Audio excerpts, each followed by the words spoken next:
Hello everyone, नमस्कार, सत श्री अकाल, आदाब। आप सभी बच्चों का प्रिंस सिविल सर्विस के यूट्यूब चैनल पर स्वागत है। बच्चों, my name is Anuj Kumar Sharma.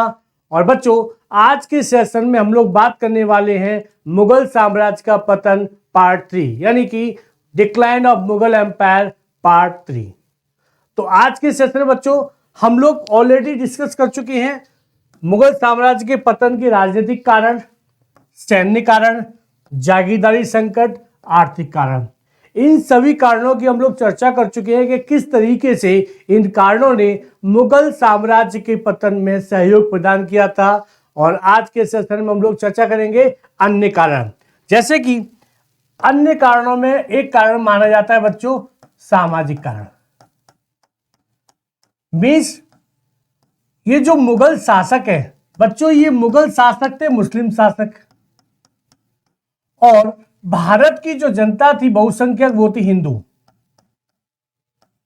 यानी कि बहुसंख्यक जनसंख्या के ऊपर मुस्लिम शासकों का शासन। तो ये जो मुस्लिम शासक हैं इन्होंने कई जो सामाजिक नीतियों का पालन किया या सामाजिक नीतियों को लागू किया, इससे हिंदू बहुसंख्यक जनसंख्या ने क्या किया, विद्रोह किया। जैसे उदाहरण स्वरूप औरंगजेब ने हिंदू व्यापारी और मुस्लिम व्यापारी में भेदभाव किया। जैसे कि उसने मुस्लिम व्यापारियों से जो कर लिया जाता था चुंगी कर, उसको पूरी तरीके से समाप्त किया, किंतु हिंदू व्यापारियों के ऊपर उसने चुंगी कर लगाया हुआ था, उसमें उसने कोई कमी नहीं की। तो इससे जो हिंदू व्यापारी वर्ग था उसमें एक नाराजगी पैदा हुई।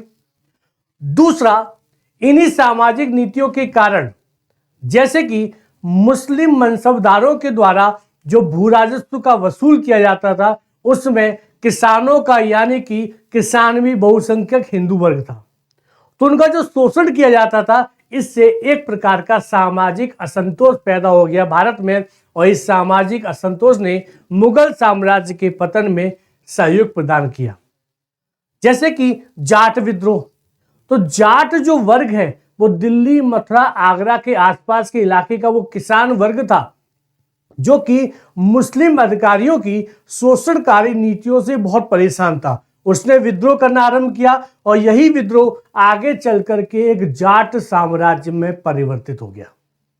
ओके, तो बच्चों सामाजिक कारण मीन्स जो सामाजिक नीतियों का पालन या लागू किया गया मुगल शासकों के द्वारा, उन नीतियों ने भी भारत की जो बहुसंख्यक संख्या है हिंदू वर्ग, उसमें असंतोष पैदा किया। और इस असंतोष ने मुगल साम्राज्य के पतन को एक आधार प्रदान किया। तो ये था सामाजिक कारण। आगे जो कारण है बच्चों, अगला जो कारण माना जाएगा, जो सबसे प्रसिद्ध भी माना जाता है, वो है औरंगजेब की दक्षिण नीति। औरंगजेब की दक्षिण नीति, ये जो औरंगजेब की जो दक्षिण नीति बच्चों, ये औरंगजेब के द्वारा आरंभ नहीं की गई, बल्कि यह दक्षिण नीति उसको उसके पूर्वजों से, यानी कि उसके पिता से प्राप्त हुई। देखिए, इस संदर्भ में एक कॉन्सेप्ट आपको बता देता हूं बच्चों, ध्यान रखिएगा कि भारत में ये एक पर्याय था। मींस जब किसी भी साम्राज्य का उत्तर भारत पर नियंत्रण स्थापित हो जाता है तो साम्राज्य का अगला कदम होता है दक्षिण भारत की ओर प्रस्थान करना, चाहे वो धन की प्राप्ति हो, चाहे साम्राज्य विस्तार हो। लेकिन भारत में अगर देखा जाए तो दो शासक ऐसे हैं जिनकी दक्षिण नीति को कुछ हद तक सफल माना जा सकता है, तो वो है आपके मुगल शासक अकबर और दूसरे हैं अलाउद्दीन खिलजी। क्योंकि इन दोनों शासकों का जो उद्देश्य था एकदम स्पष्ट था। इन्होंने दक्षिण भारत के राज्यों पर जो आक्रमण किया उसका उद्देश्य था धन की प्राप्ति करना, ना कि उनके राज्यों को साम्राज्य में मिलाना। लेकिन मुगल शासक अकबर की इस नीति को परिवर्तित किया मुगल बादशाह शाहजहां ने। उसने, चाहे आप समझिए कि आर्थिक स्थिति कमजोर होने के कारण, या आप समझ सकते हैं चूंकि दक्षिण भारत के जो राज्य थे मुस्लिम राज्य, वो सिया धर्म से संबंधित थे। किससे धर्म से संबंधित थे? सिया धर्म से। और मुगल शासक कौन है? सुन्नी। ये जो दक्षिण भारत के जो सिया राज्य हैं वो ईरान के शासक को अपना मानते थे। मीन्स शुक्रवार को जो खुतबा पढ़ा जाता है उसमें वो ईरान के शासक का नाम लेते थे, ना कि मुगल शासकों का। यह भी कारण हो सकता है। प्लस अलाउद्दीन खिलजी को दक्षिण नीति उसको उपहार में मिली थी अपने पिता से पहले से। तो कहते हैं कि औरंगजेब की दक्षिण नीति में उसने लगभग 27 वर्ष दक्षिण भारत में व्यतीत किए, कुछ मुगल सूबेदार के रूप में, कुछ मुगल शासक के रूप में। और इन 27 वर्षों में उसने जो निरंतर यहां पर युद्ध किए, उसमें युद्ध में जो व्यय हुआ उससे क्या हुआ, राजकोष खाली हुआ। और जब राजकोष खाली हुआ तो क्या हुआ, एक प्रकार से आर्थिक दिवालियापन की स्थिति पैदा हो गई। और आपको बता दूं बच्चों, औरंगजेब की इस दक्षिण की नीति को उससे तुलना की जाती है। किससे तुलना की जाती है? फ्रांस के नायक, क्रांति के नायक नेपोलियन से। ऐसा कहा जाता है जिस प्रकार फ्रांस के नायक नेपोलियन का पतन का कारण स्पेन को माना जाता है, उसी प्रकार औरंगजेब के पतन का कारण उसकी दक्षिण नीति को माना जाता है। यह तुलना की जाती है औरंगजेब की और नेपोलियन की। इट मींस औरंगजेब की जो दक्षिण भारत की नीति है उसको भी एक प्रमुख कारण माना जाता है मुगल साम्राज्य के पतन का। क्लियर? चलिए आगे चलते हैं। धार्मिक कारण, जो अन्य कारण है वो है बच्चों धार्मिक कारण।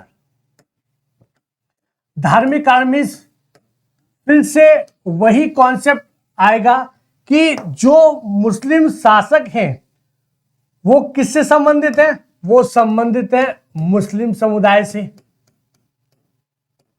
और जो भारत की जनता है बहुसंख्यक, वो कौन है? वो है हिंदू। तो इन मुस्लिम शासकों में जो आरंभिक मुस्लिम शासक हैं जैसे कि अकबर है, कुछ हद तक जहांगीर, शाहजहां में थोड़ी सी कट्टरवादिता थी, लेकिन ऐसा माना जाता है कि औरंगजेब के द्वारा जिस धार्मिक नीति का आरंभ किया गया या लागू किया गया उससे भारत के हिंदू वर्ग में असंतोष पैदा हो गया। जैसे कि मंदिर को तोड़ना, और मंदिर को तोड़ना एक तरीके से आप कह सकते हैं कि औरंगजेब की वो राजनीतिक उद्देश्य का एक माध्यम था। क्यों? क्योंकि अगर राजपूतों को दबाना है, उनमें भय व्यक्त करना है, तो उनके जो मंदिर, जो राजपूतों या हिंदू वर्ग की जो शक्ति के सोर्स होते हैं, स्रोत माना जाता है, उनको तोड़ने से ऐसा माना जाता था कि उस क्षेत्र के हिंदुओं का मनोबल टूटेगा। दूसरा, औरंगजेब के द्वारा धार्मिक नीति के तहत तो जजिया कर जो लगाया गया था पुनः, क्योंकि उस जजिया कर को अकबर के द्वारा समाप्त किया गया था। ध्यान रखिएगा, अकबर ने जजिया कर को समाप्त कर दिया था, लेकिन औरंगजेब ने पुनः इस जजिया कर को लागू किया। इसको लागू करने से जो हिंदू वर्ग था उसमें असंतोष पैदा हो जाता है। उनको फिर से इस बात का एहसास होता है कि हमारे साथ भेदभाव किया जा रहा है, क्योंकि जजिया एक प्रकार का धार्मिक कर था जो कि गैर मुस्लिम के ऊपर लगाया जाता था। तो जजिया कर को लगाना, कुछ मंदिरों को तोड़ना और औरंगजेब की जो कट्टरवादिता थी मुस्लिम नीति में, ये भी एक प्रकार का असंतोष पैदा करता है बहुसंख्यक वर्ग में, और इसी कारण मुगल साम्राज्य का पतन का एक आधार तैयार होता है उनकी धार्मिक नीतियां मुगल शासकों की। इसका सबसे बड़ा उदाहरण माना जाता है, जैसे मैंने आपको बताया सामाजिक नीति, जाट साम्राज्य, जाट राज्य की स्थापना, उसी प्रकार इन मुगल शासकों की धार्मिक नीति के कारण एक नए साम्राज्य का उद्भव होता है, और वो उद्भव माना जाता है सिख साम्राज्य। क्योंकि सिखों के द्वारा मुगल शासकों का सर्वाधिक विरोध किया गया था, और ऐसा भी माना जाता है ये सिख साम्राज्य, सिख विद्रोह का उदय मुगल शासकों की धार्मिक नीति को माना जाता है। तो बच्चों, ये जो धार्मिक नीतियां हैं, इन्होंने भी मुगल साम्राज्य के पतन में एक प्रकार से सहयोग प्रदान किया था। तो चलिए बच्चों, हमने औरंगजेब की दक्षिण नीति भी देख लिया, हमने धार्मिक कारण भी देख लिया।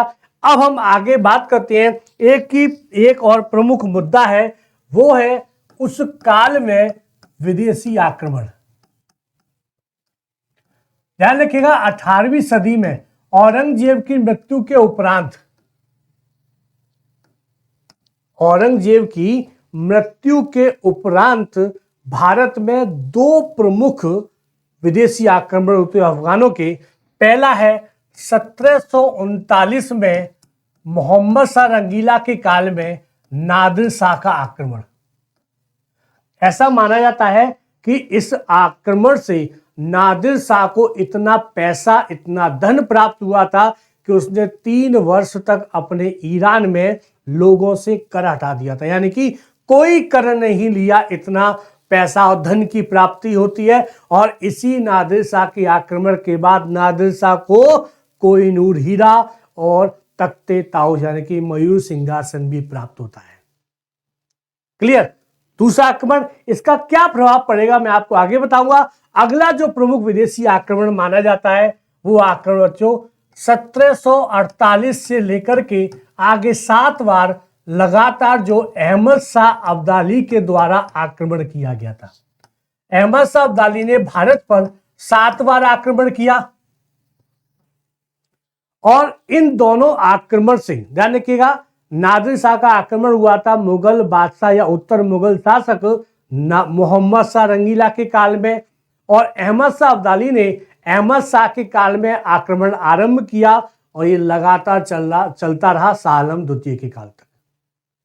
अब बच्चों ये जो दोनों आक्रमण है, इन दोनों आक्रमण का जो प्रभाव माना जाता है मुगल साम्राज्य के ऊपर, पहला, इन आक्रमणों से क्या हुआ, राजकोष में कमी आई।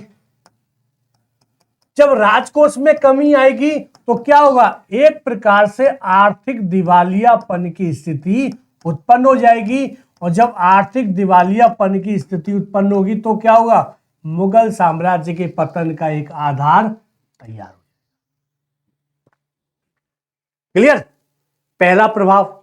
दूसरा, ये जो विदेशी आक्रमण है, इन्होंने एक प्रकार से मुगल शासकों की कमजोरी को उजागर किया।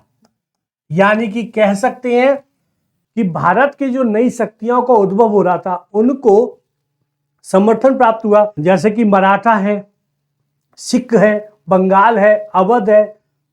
तो इनके अंदर इस बात का विश्वास पैदा हुआ कि अब मुगल शासक उतने शक्तिशाली नहीं रहे जितने पहले थे। तो इन सभी ने अपने आप को स्वतंत्र करना आरंभ किया। क्यों? क्योंकि अगर ये शक्तिशाली होते तो इन विदेशी आक्रमणों को झेल लेते, उनका सामना करते। सामना नहीं कर पाए, उन्होंने खूब लूटपाट की, धन को लूटा। इसका अर्थ है कि मुगल शासक कमजोर हो गए। तो इन मुगल शासकों की कमजोरी का फायदा उठाकर ये जो नई शक्तियां हैं उन्होंने अपने आप को अपने अपने क्षेत्र में स्वतंत्र करना आरंभ कर दिया। Is that clear? It means कि इन आक्रमणों ने नई शक्तियों के उद्भव में सहयोग किया, आर्थिक दिवालियापन को बढ़ाया। इसका अर्थ है कि इन विदेशी आक्रमणों ने भी मुगल साम्राज्य के पतन में एक आधार तैयार किया या सहयोग प्रदान किया। Is that clear? चलिए, हमने बात की कि विदेशी आक्रमण से किस प्रकार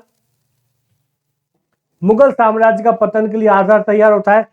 अब हम बात करेंगे एक प्रमुख कारण और माना जाता है, वो माना जाता है कि 18वीं शताब्दी के आरंभ से ही नई शक्तियों या नए राज्यों का उद्भव। देखिए, ये कॉन्सेप्ट है कि जब कभी एक साम्राज्य का पतन आरंभ होता है तो उसी साम्राज्य के खंडर पर नए छोटी छोटी शक्तियों का या नए छोटे छोटे राज्यों का उद्भव भी आरंभ होता है। तो नई शक्तियां, नए राज्य कौन कौन से थे? जैसे कि आपका बंगाल, अवध, कर्नाटक, हैदराबाद, ये वो राज्य थे जिनको उत्तराधिकारी राज्य कहा जाता है। उसके बाद विद्रोही राज्य जैसे कि सिख, जाट, मराठा, इनको विद्रोही राज्य कहा जाता है। नेक्स्ट मैसूर, त्रावणकोर। त्रावणकोर तक मुगल साम्राज्य की रीच नहीं थी, लेकिन फिर भी इसको वो काउंट कर लेते हैं कि चलिए ये स्वतंत्र राज्य थे। प्लस इसमें राजपूतों को भी शामिल किया जाता है, राजपूत राज्यों को भी शामिल किया जाता है। ओके, अब नई शक्तियों का उद्भव, यानी कि जैसे जैसे मुगल साम्राज्य का पतन आरंभ हो रहा था, वो नीचे आ रहे थे, वैसे वैसे नई शक्तियां ऊपर की ओर आ रही थी। ऐसे समझिएगा जैसे कि 100% क्षेत्र पर पहले मुगलों का वर्चस्व है, अब धीरे धीरे 65% के आसपास नई शक्तियों का वर्चस्व आरंभ हो जाएगा। तो क्या हुआ, मान के चलिएगा कि भारत में 100 बीघा का क्षेत्र है, 100 बीघा क्षेत्र है, तो पहले पूरे पे आधिपत्य था, वर्चस्व था मुगल शासकों का। धीरे धीरे उनका जब परसेंटेज कम होगा तो वो नीचे आते जाएंगे और जो नई नई शक्तियां वो ऊपर आती जाएंगी। यानी कि नई शक्तियों के उद्भव ने भी समय समय पर मुगल साम्राज्य के पतन को सहयोग या आधार प्रदान किया। जैसे कि उदाहरण, बंगाल सबसे धनी प्रांत माना जाता था मुगल साम्राज्य का। जब बंगाल ही अपने आप को अलग कर लेगा मुगल साम्राज्य से, बंगाल का जो धन है वो बंगाल में ही प्रयोग होगा, तो जिस धन से मुगल साम्राज्य को आधार मिलता था वो आधार खत्म हो जाएगा। इस प्रकार जो नई शक्तियां हैं, जो नए राज्यों का उद्भव हो रहा है, उन्होंने भी मुगल साम्राज्य के पतन को आधार प्रदान किया है। Is that clear? यहां तक कोई डाउट? चलिए, तो ये थे बच्चों प्रमुख कारण। किसके कारण? ये प्रमुख कारण माने जाते हैं सभी के सभी मुगल साम्राज्य के पतन के लिए। जैसे कि हम लोगों ने चर्चा की, सबसे पहले हमने बात की थी राजनीतिक कारण, सैन्य कारण, जागीरदारी संकट, आर्थिक कारण, सामाजिक कारण। उसके बाद हम लोगों ने बात किया था औरंगजेब की दक्षिण नीति, फिर हमने बात की धार्मिक कारण, फिर हमने बात किया विदेशी आक्रमण, फिर हमने चर्चा की नई शक्तियों के उद्भव की। Is that clear? तो यानी कि बच्चों ये सारे के सारे ये कारण वो माने जाते हैं जिन्होंने मुगल साम्राज्य के पतन को आधार प्रदान किया है। क्लियर? कि किसी भी कारण को मुख्य कारण नहीं माना जाता, बल्कि ऐसा माना जाता है कि इन सभी कारणों ने सम्मिलित होकर, यानी एक साथ एकजुट होकर के मुगल साम्राज्य के पतन में सहयोग प्रदान किया है। किसी एक कारण को प्रमुख कारण नहीं माना जा सकता, किंतु कुछ इतिहासकार ऐसे हैं जिन्होंने एक कारण को प्रमुख कारण माना है, बाकी ये सहयोगी कारण। जैसे कि सतीश चंद्र। सतीश चंद्र कहते हैं कि जो जागीरदारी संकट था, यही जागीरदारी संकट मुगल साम्राज्य के पतन का प्रमुख कारण है, बाकी कारण सहयोगी। यानी कि मुख्य कारण के रूप में उन्होंने जागीरदारी संकट को स्वीकार किया है। वहीं इरफान हवीज जैसे इतिहासकार कहते हैं कि मुगल काल में उस समय जो कृषि संकट पैदा हो गया था, उस कृषि संकट ने ही मुगल साम्राज्य के पतन को आधार प्रदान किया। वहीं जैसे कि जदुनाथ सरकार है, वो कहते हैं कि भारतीय समाज में जो कमियां थी, उन कमियों ने ही मुगल साम्राज्य के पतन को आधार प्रदान किया। वहीं एक ब्रिटिश इतिहासकार है, प्रसिद्ध विदेशी इतिहासकार है विलियम अर्विन, वो कहते हैं कि जिस सैन्य व्यवस्था के आधार पर मुगल शासकों ने मुगल साम्राज्य की स्थापना की, जब इस सैन्य व्यवस्था में कमी आ गई तो मुगल साम्राज्य भी उस कमी में ढह गया। यानी कि आप कह सकते हैं जब आपको आंसर राइटिंग करना हो तो निष्कर्ष में आप इन इतिहासकारों का नाम यूज कर सकते हैं, प्रयोग कर सकते हैं और बता सकते हैं कि किन किन ने किस किस को मुख्य कारण माना है, बाकी को सहयोगी माना है। किंतु निष्कर्ष में आप इस बात को डाल सकते हैं फाइनली कि मुगल साम्राज्य के पतन का कोई एक कारण ना होकर के सभी कारणों ने सम्मिलित होकर के इस मुगल साम्राज्य का पतन किया। Is that clear? तो चलिए बच्चों, आपको सेशन कैसा लगा लाइक कीजिएगा, कमेंट कीजिएगा और आज के सेशन को हम लोग यहीं समाप्त करते हैं। अगले सेशन में फिर से मुलाकात होगी। Thank you so much. Have a nice day.